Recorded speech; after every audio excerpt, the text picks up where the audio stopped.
Voilà, bonjour à tous et bonjour à toutes en ce jeudi 4 juillet 2024. Voilà, soyez bénis ce matin. Je rends grâce à Dieu pour chaque jour. Chaque jour, nous avons encore ce privilège de pouvoir nous lever, de pouvoir vaquer à nos occupations, de pouvoir nous tourner vers lui, de pouvoir chercher sa face, de pouvoir l'invoquer. Voilà, parce qu'il est toujours bon, voyez-vous, d'invoquer le Seigneur. Il est toujours bon de mettre du temps à part. Pour lui, ce n'est pas du temps perdu. Certains pourraient se dire, zut, aller prier, lire la Bible, qu'est-ce que cela va nous apporter? On aurait tellement d'autres choses à faire. On dirait que c'est une perte de temps. Ben non, voilà, vous vous trompez. Ce n'est pas une perte de temps, c'est un gain de temps. Voilà, quand nous cherchons le Seigneur, quand nous nous approchons de lui, et laissons de côté les incrédules, les moqueurs. Voyez-vous, que ceux qui veulent se moquer, ben qu'ils se moquent. Mais en tout cas, choisissons la bonne part, la meilleure, qui est dans le Christ Jésus, de ce Christ qui est mort en croix. Voilà, souvenons-nous toujours de la croix. Souvenons-nous constamment de cette œuvre que le Seigneur a faite pour nous, que nul autre n'aurait pu faire. Cette œuvre glorieuse du calvaire où Jésus est venu, où là, il a été brisé, voilà, dans son corps, dans son âme, voyez-vous, où Jésus a connu les coups, les crachats, le mépris, l'abandon, le rejet. Tout cela, voyez-vous, pour nous, voilà, pour nous purifier, pour nous pardonner, pour nous sauver, pour nous justifier, pour nous gracier, pour nous ramener vers le Père, parce que la parole nous dit que nous étions tous comme des brebis errantes, perdus, égarés, dans le trou, dans le bourbier de ce monde, mais le Seigneur nous a fait grâce, il nous a appelés pour le salut par la foi, il nous a pris par la main, il nous a tirés à lui par des cordages d'amour et soyons toujours reconnaissants.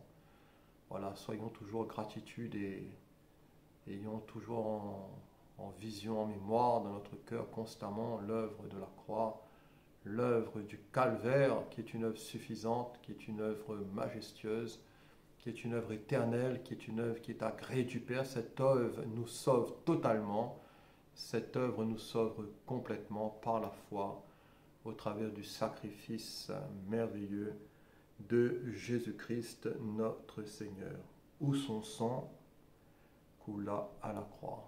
Où ton sang à la croix purifie le pécheur. Où ton sang à la croix purifie le pécheur.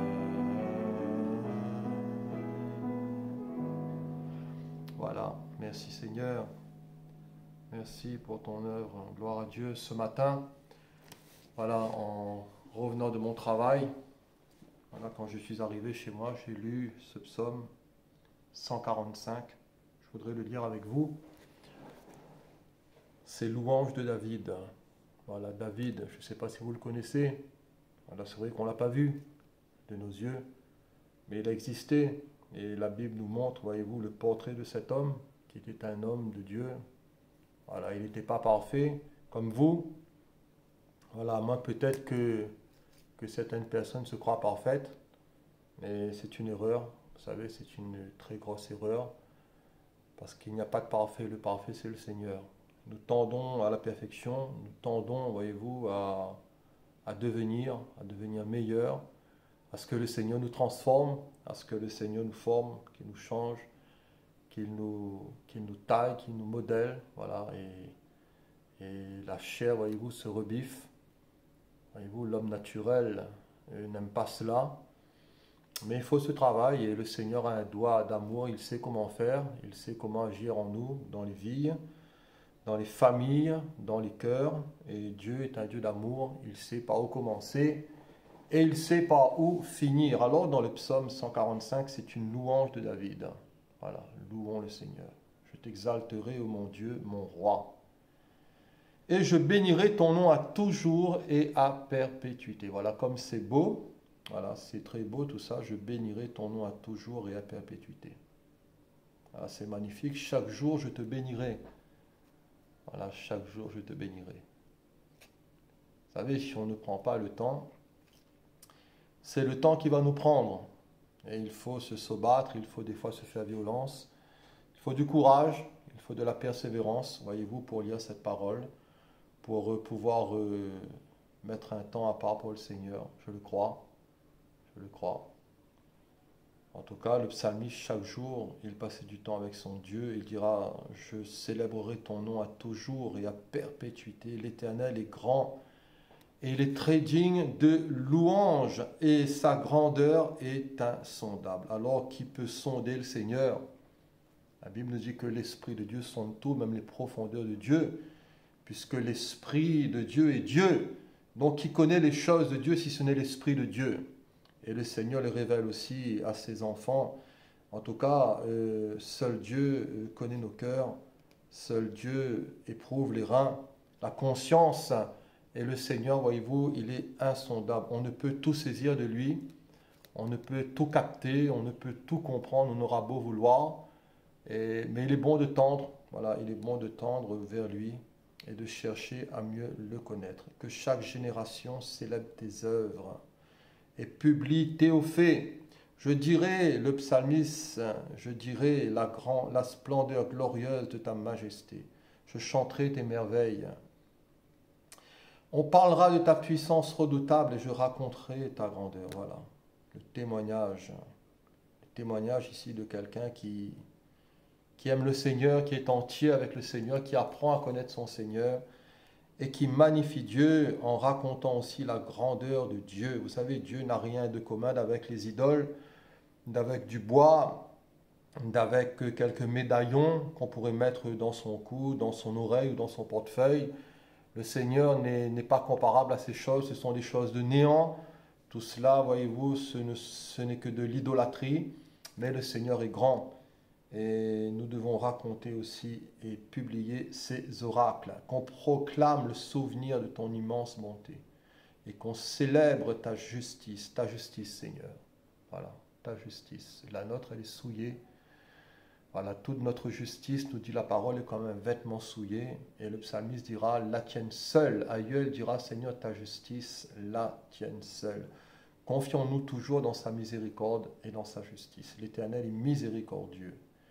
Et il est compatissant, il est lent à la colère et il est plein de bonté. Vous savez, Dieu est bon. Et le Seigneur a un plan.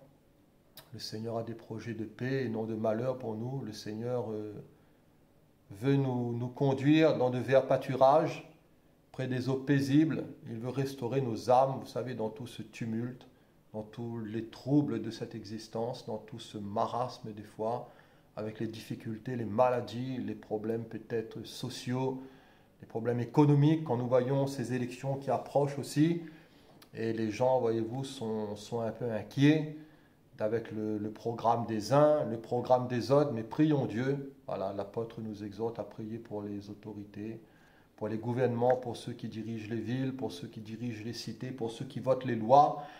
Et nous avons les uns et les autres, voyez-vous, nos sensibilités. Nous sommes appelés aussi à être des citoyens et à participer aussi, voyez-vous, à toutes ces choses. Alors prions pour que Dieu nous dirige, pour qu'il nous aide et pour que Dieu bénisse aussi celui ou celle qui pourrait, voyez-vous, prendre aussi la responsabilité de ce pays qu'est la France. Alors l'Éternel est bon envers tous, et ses compassions s'étendent sur toutes ses œuvres. Toutes tes œuvres te loueront, ô Éternel, et tes fidèles te béniront. Ils diront la gloire de ton règne, ils proclameront ta puissance pour faire connaître au Fils de l'homme ta puissance et la splendeur glorieuse de ton règne. Vous savez, le Seigneur est puissant. Il a fait sortir son peuple de l'Égypte à main forte et à bras étendus au travers des 10 plaies. Le Seigneur s'est manifesté, il s'est révélé et il a aussi frayé un chemin dans la mer pour son peuple d'Israël qui est passé à sec. Et dans le désert, le Seigneur a pourvu aux besoins de son peuple et il a fait entrer son peuple, voyez-vous, dans la terre promise.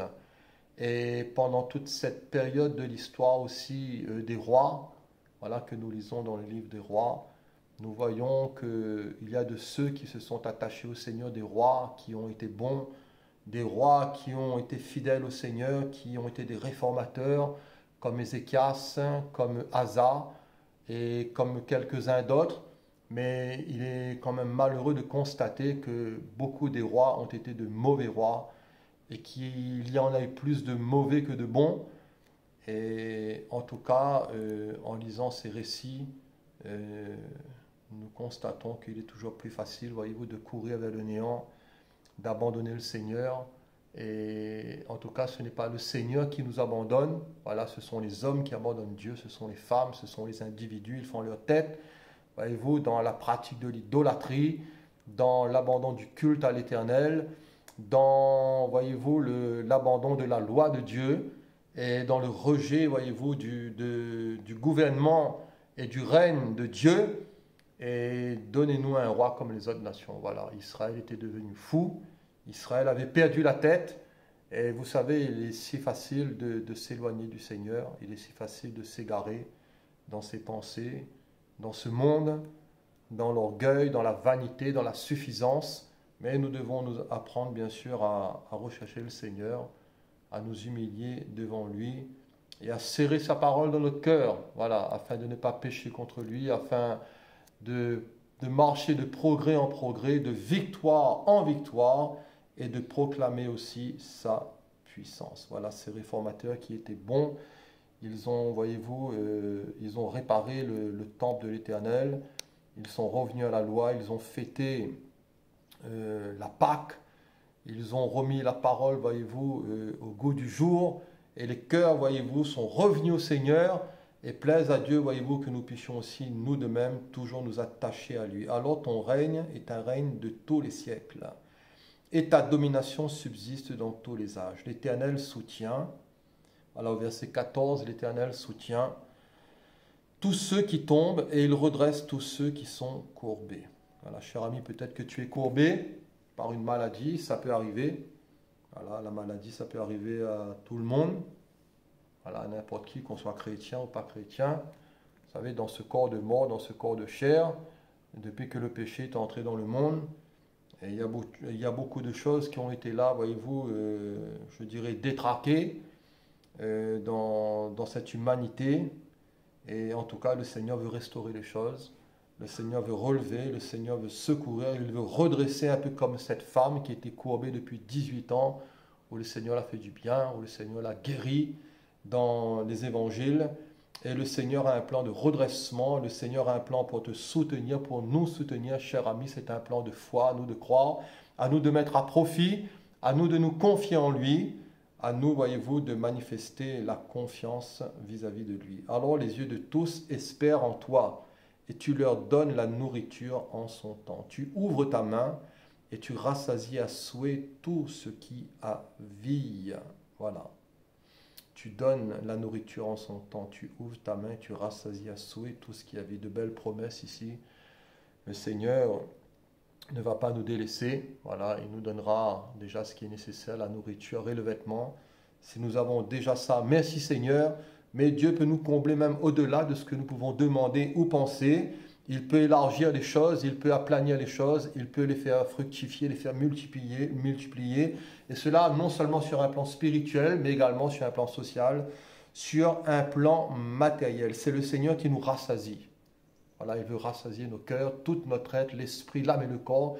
Et Jésus a dit que si quelqu'un a soif, qu'il vienne à moi, voilà, à moi, et qu'il boive, et celui qui croira en moi, des fleuves d'eau vive couleront de son sein, couleront de son cœur. L'Éternel est juste. Il est juste dans toutes ses voies. Il est miséricordieux dans toutes ses œuvres. L'Éternel est près de tous ceux qui l'invoquent. Voilà. Le Seigneur est près de tous ceux qui crient vers lui avec sincérité, avec foi. Cher ami, n'aie point honte de lui.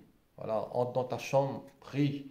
Ferme la porte de ta chambre et invoque le Seigneur. Parle avec lui comme tu parlerais peut-être avec ton papa, avec quelqu'un de proche, un ami intime. Parle avec le Seigneur. Ouvre-lui les portes de ton cœur et le Seigneur te bénira. Le Seigneur est près de tous ceux qui l'invoquent avec sincérité, Il accomplit les désirs de ceux qui le craignent. Il entend leurs cris et il les sauve.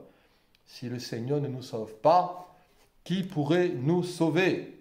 Voilà, dans un monde chamboulé, dans un monde sans dessus-dessous, où nous voyons aussi, même au niveau spirituel, toute espèce de travers, voyez-vous, de mensonges.